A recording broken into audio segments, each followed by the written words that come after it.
It's LSF here today, and today we're here to look at the Lexus ES, the 2026 Lexus ES, and it's going to be arriving at the auto show in Shanghai on April 23rd. So not a lot of information yet, but again, definitely a lot of speculations, a lot of rumors, a lot of probably AI generated cars. But again, we won't know until April 23rd. So Shanghai, April 23rd, which means in North America, probably late night, April 22nd, we will probably get more information. So when you look at that, the press release does say that Lexus will unveil the all-new ES on April 23rd in the Shanghai International Automobile Industry Exhibit, and the details of the all-new ES, and they're saying a global flagship.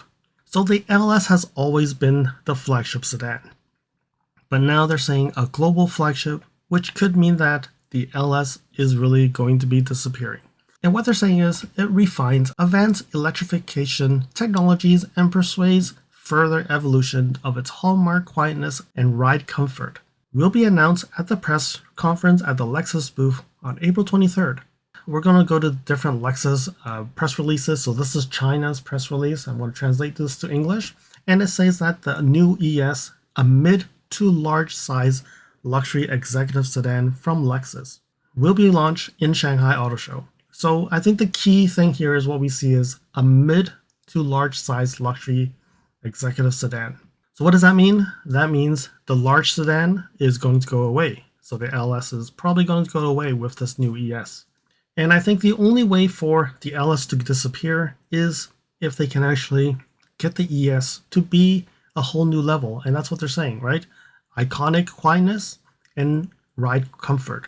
So if they can achieve that, then it could be the LS. So from the trademarks that were given is the ES350H, which is a hybrid, a 3.5 liter equivalent hybrid.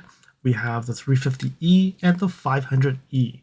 That may change. We don't know because, recently they've changed the RZ. So maybe we can see an ES550E. Don't know, but we'll learn more on April 23rd. So we move over to the press release in the United States, and same thing, 23rd Shanghai, and it does say it's a global flagship. So there is a flagship, the LS in the United States, but now they're putting the same words, a global flagship. We look at Lexus Canada, same thing, global flagship, same press release as United States. We go to UK, and here you can see the 8th generation model is a new flagship for the Lexus range. So definitely you can see that the terminologies are a little bit different, but they're going to the same conclusion. Lexus Europe also has the exact same thing. It does say that global flagship and Shanghai. We definitely see that we have the same terminologies. ES is a new global flagship, and really, I believe the LS is going to go away.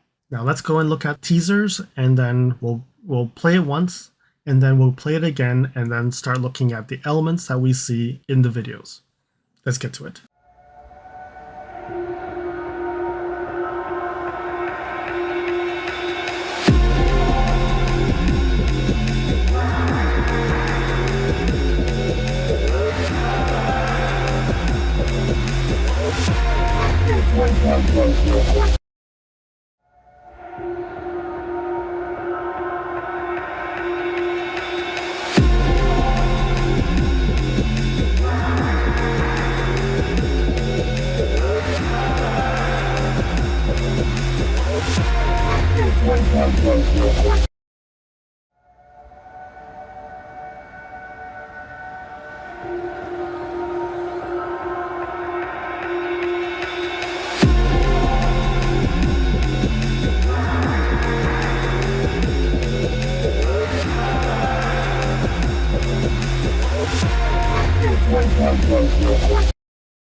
So a few things we can see here. So here we pause, and you can see that there's a charging cover here. So the charging is actually in the front.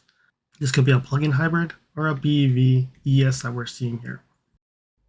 And looking at the front, you can see here that we have the Nike like the L-shaped lights.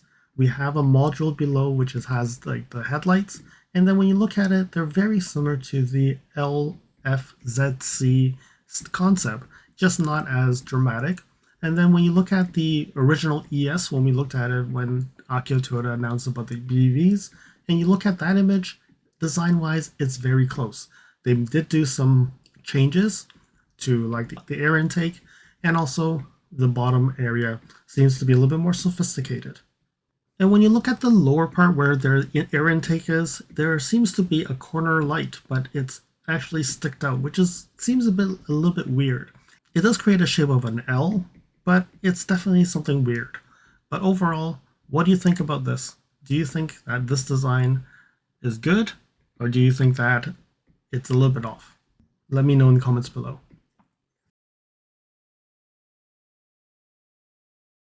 So we've brightened up the back, and from the concept you do see there's a light bar. From the top it does look like it's fully black, so it's either fully glass or similar to right now where we have a panel roof and then we have glass below it. We do see that there's a shark fin antenna, and then overall a very aggressive air intake in the back, and it even extends into the trunk area. So when you look at that, the LFZC concept, that light bar seems to be very close to the LFZC light bar. And then when you look at the air intake, it's a little bit off, not the same, but concept-wise, very similar. So the Lexus ES, being the global flagship, will actually tell us if the LS will continue or not. But when you look at this overall, I would say that the sedans are really dying, and it makes sense to only have one. But I don't know why they can keep the LS and just remove the ES, but I guess the sales of the ES are much higher than the LS. Time will tell if the LS will survive or it will be gone. So stay tuned. Definitely exciting times for Lexus ES owners, and for the folks who want an ES electrified vehicle, definitely that is going to be exciting times. More to come on April 23rd. So let me know in the comments below. Do you think the strategy to go with a BV and a hybrid is right, or they should still keep a gas model? And on top of that, should they increase it to like an ES 550E or a 600E? What do you envision on the new ES? Let me know in comments below. I hope that you found that this video was informative, and until next video, drive safely.